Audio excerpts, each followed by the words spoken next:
the Core Connection. I'm Mira Rubin here with you on Enlightened World Network. And today's topic is what if we get it right? That it's the title of a book that I'm reading, and it offers the possibility that we could actually implement our knowledge and technologies to reverse the climate crisis and to help to heal the planet. So I think it'll be an interesting conversation because it's a paradigm shift, really, that we're talking about, and one that is becoming more and more essential and critical every day.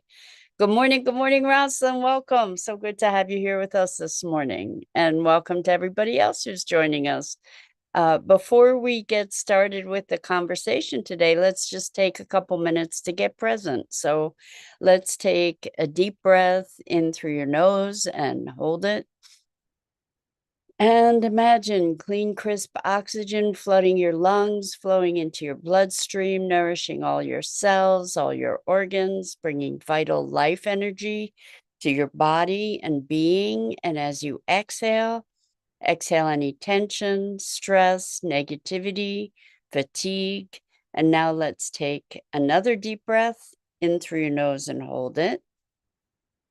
This time, imagine brilliant, bright light lighting you up from the inside out, illuminating, electrifying, and energizing all your cells, your molecules, your electrons, creating a brilliant beam of light and energy from your heart out into the world. And as you exhale, exhale any remaining tension, stress, negativity, fatigue. And now let's press our palms together. Vigorously rub your hands together to feel the friction, the temperature, the pressure, the motion, the tickling and tingling when you stop. And allow all those sensations to bring you present right here, right now, into this remarkable physical form that enables us to experience life. So welcome once again. Today we're talking about what if we get it right? And I recommend this book because it is it's a testament to hope, but not what I call hopium. I didn't coin that phrase, by the way, but it's not idle hope. It's hope founded in truth and a hope founded in our potential for action and actions that would make a difference. So I don't know if you've heard of the notion of a keystone species, but a keystone species is a species that has the ability within an ecosystem to create a cascade of changes that transforms the entire ecosystem. And some examples are, for instance, beavers, because beavers are able to, when they create dams, they're interfacing with the ecosystem and the water system in such a way that it has a very wide-ranging impact. So their dams create little ecosystems for other critters and fish. And what happens is that the water doesn't create, it slows down the water. So it slows down flooding. So it enables the water to seep into the earth more effectively, which nourishes all kinds of plants. And there's a, as you can imagine, there's a cascading effect that's very, very powerful. So one of the interventions, a really powerful intervention that we can do as human beings, is to reintroduce beavers into the ecosystem, and that's being done in a number of areas with great success and impact. So that's super powerful. What we're talking about is working in alignment with nature. Another example of a keystone species is wolves. And there have been many crusades to eradicate wolves. And the consequences of eradicating wolves is destruction of entire ecosystems. So there's a wonderful film called it's a short film. I think it's called How Wolves Change Rivers. They reintroduced wolves to Yellowstone Park, and the wolves culled a bunch of the elk that were eating all the willow trees and other trees that were by the edge of the river. And these trees, the roots of these trees were holding the riverbeds in place, intact. So as the elk were grazing on these trees, the river edges were eroding, and um, the it affected anything that was dependent upon the river, and it also reduced the diversity of plants, which reduced the diversity of species that rely on those plants. And the wolves apparently coming back also reduced the coyote population by about 50%. And the coyotes had been predators for a number of other species. Anyway, the result was birds came back, other animals came back, the landscape revitalized, the riverbeds became more stable.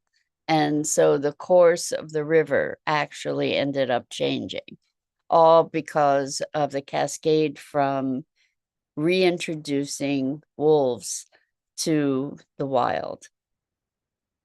So recently on Sustainability Now, the podcast that I co-founded, we interviewed a man named Neil Spackman, and he had done a project in Al-Baida,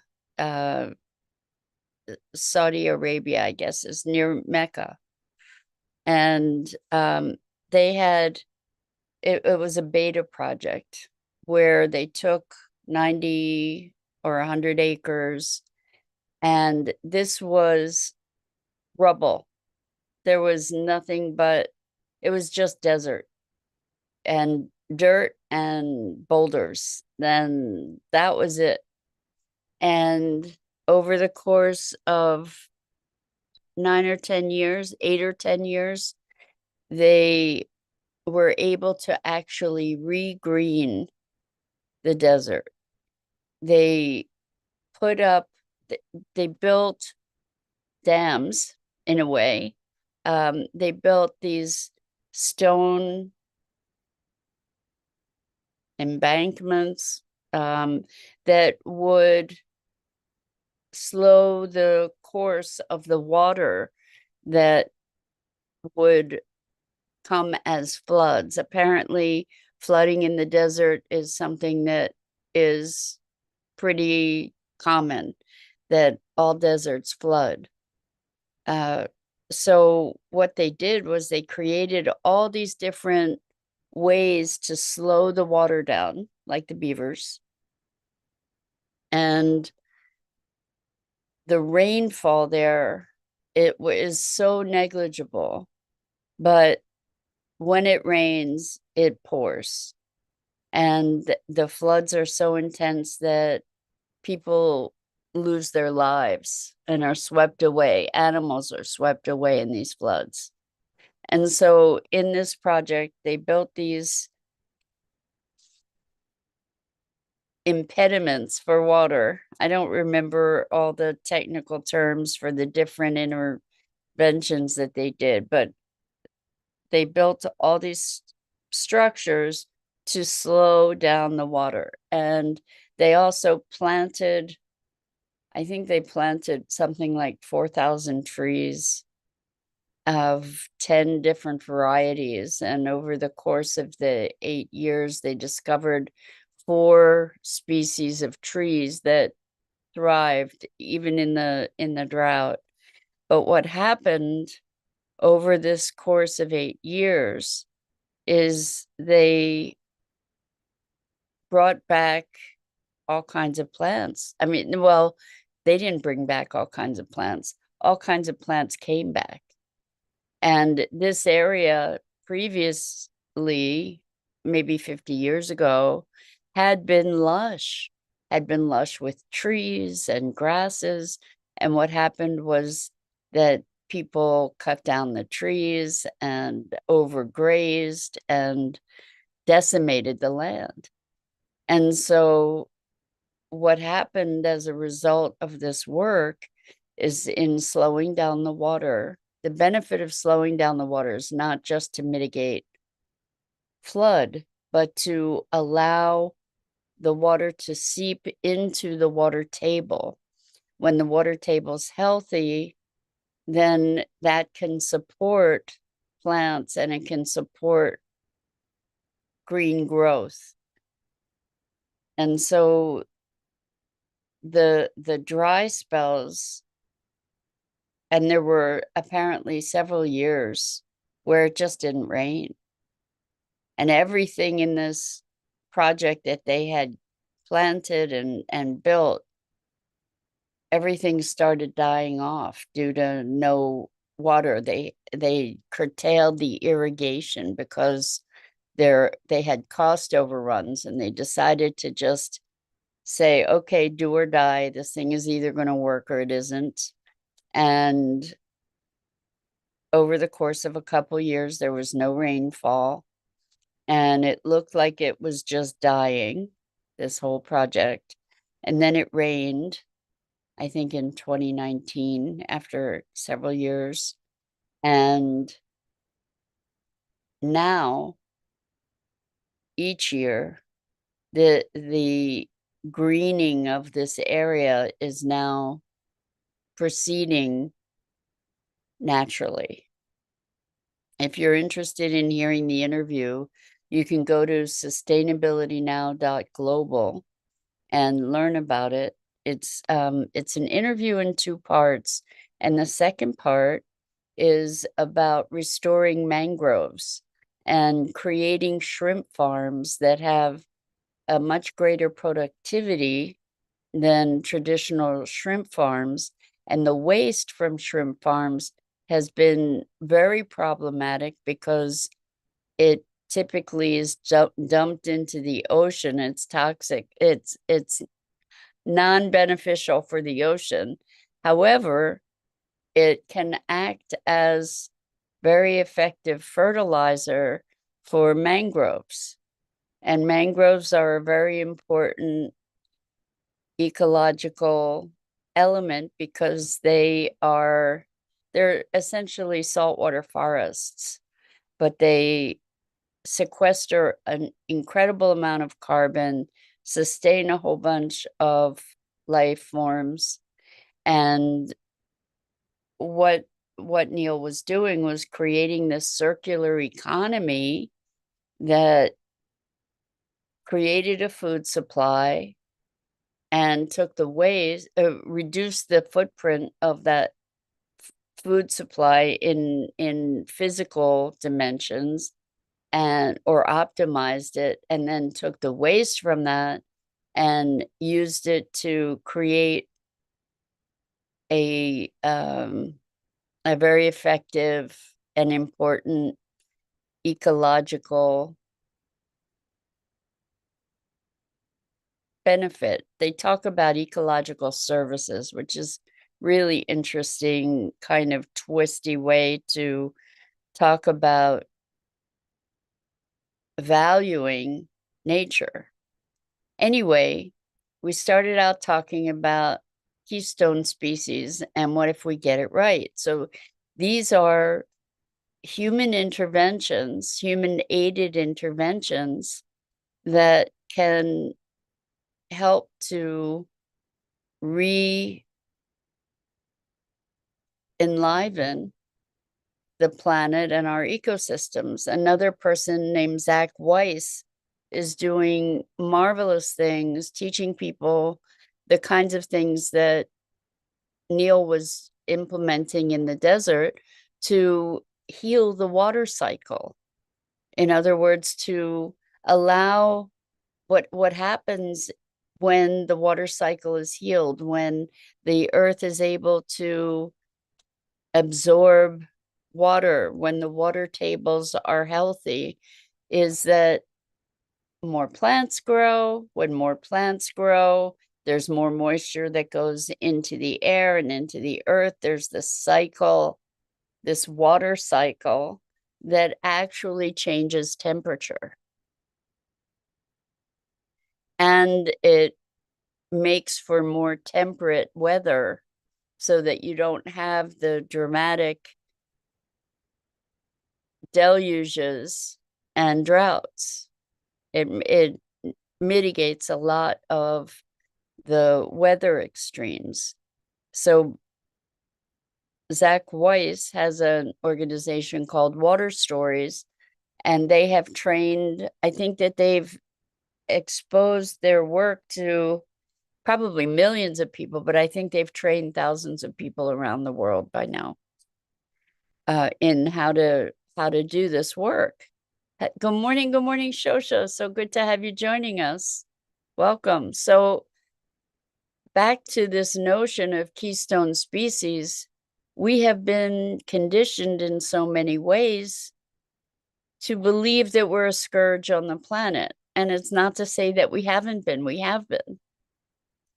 However, what we are also aware of is that we have the capability and the knowledge and the information to be acting as a positive keystone species, as a species on the planet that has the ability to transform and support and engage with each other, with nature, with the planet in such a way that we can help her to heal, and that we have this knowledge available to us to actually get it right. And the question is, what do we need to create the shift of consciousness and will that will allow us to make the changes that are required? So this book is it's not a short book. I think I have it here. You see, here it is. But it's excerpts.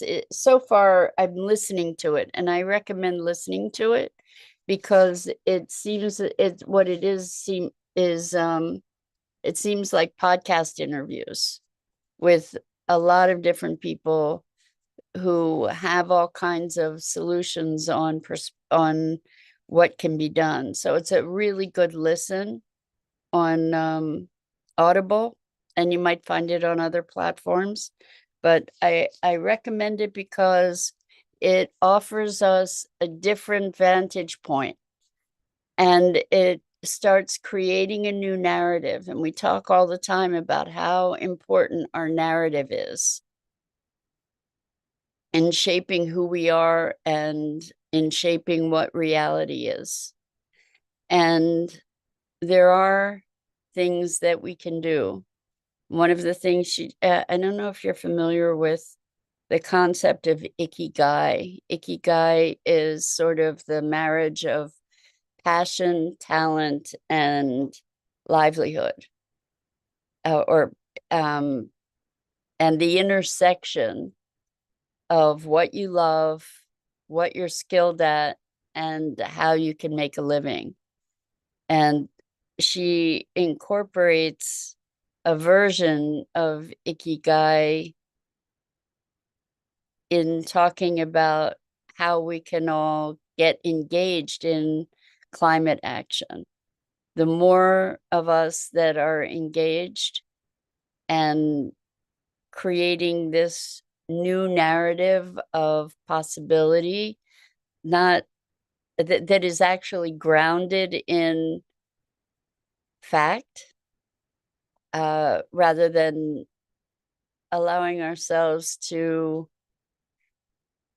fall into the resignation and hopelessness of the apocalyptic futures that we've been conditioned to in our media and our movies, but to create a new paradigm, a new context, a new lens of possibility. It can give us, not only give us hope, but can move us in that direction. So knowing, I mean, this is one of the reasons, or the reason, that I started Sustainability Now, was because I was looking at the world and saying, it just broke my heart to see us going down this path, and I needed to find some kind of hope.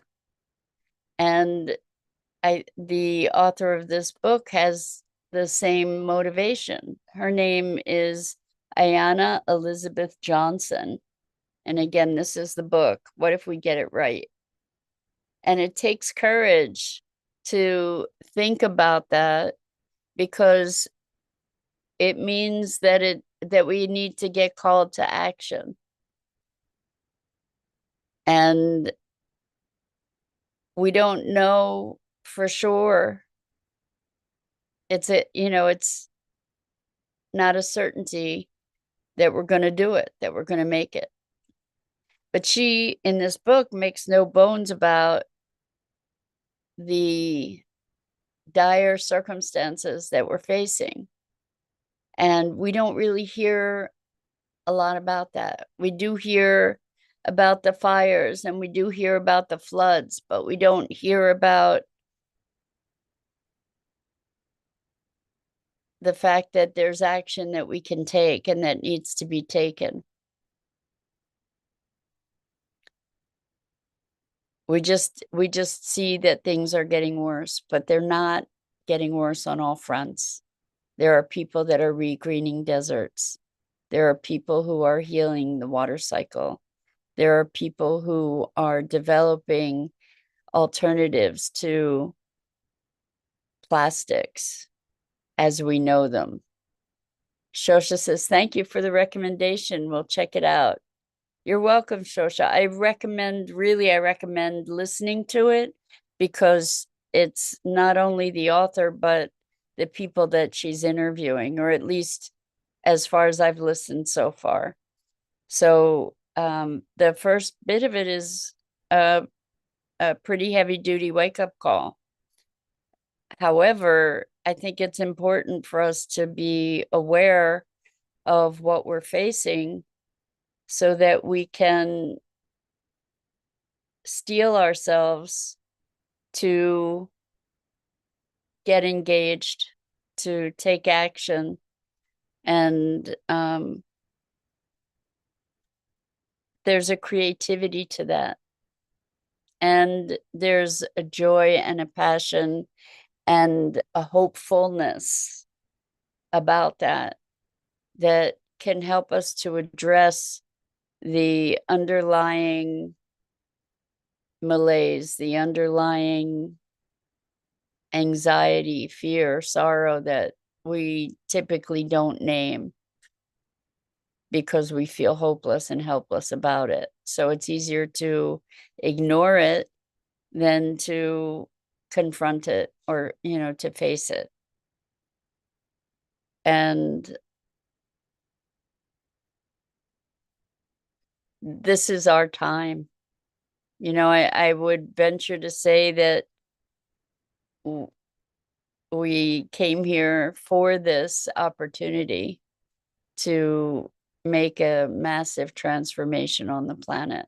We know that can happen. We saw a massive transformation happen in a very brief time due to COVID, where a whole planet was galvanized around one issue or focused on one issue, although there were differing perspectives and ways of dealing with it. The whole planet transformed in a very short period of time. So as twisty a reference as that may be for hopefulness for change, I don't know if that's occurred ever before on the planet where everybody was aligned or conscious of this one thing that looked like a global threat that needed to be addressed globally. If we could get the will together around climate change and ecology that there was over COVID, then it could be, we've got a shot. So that's it for today. What if we get it right? Let's start imagining and imaging what it is to get it right and to be acting into that vision rather than one of apocalypse. So that's it for this morning. I'm Mira Rubin. This is the Core Connection, and I go live here each weekday morning at 9 a.m. Eastern on the Enlightened World Network Facebook page and YouTube channel. And I invite you to please like, follow, and share Enlightened World Network and me. The links are in the description. And as always, it's a deep privilege and pleasure to have these moments to share together in exploring what it is to be human. So until next time, so much love to you.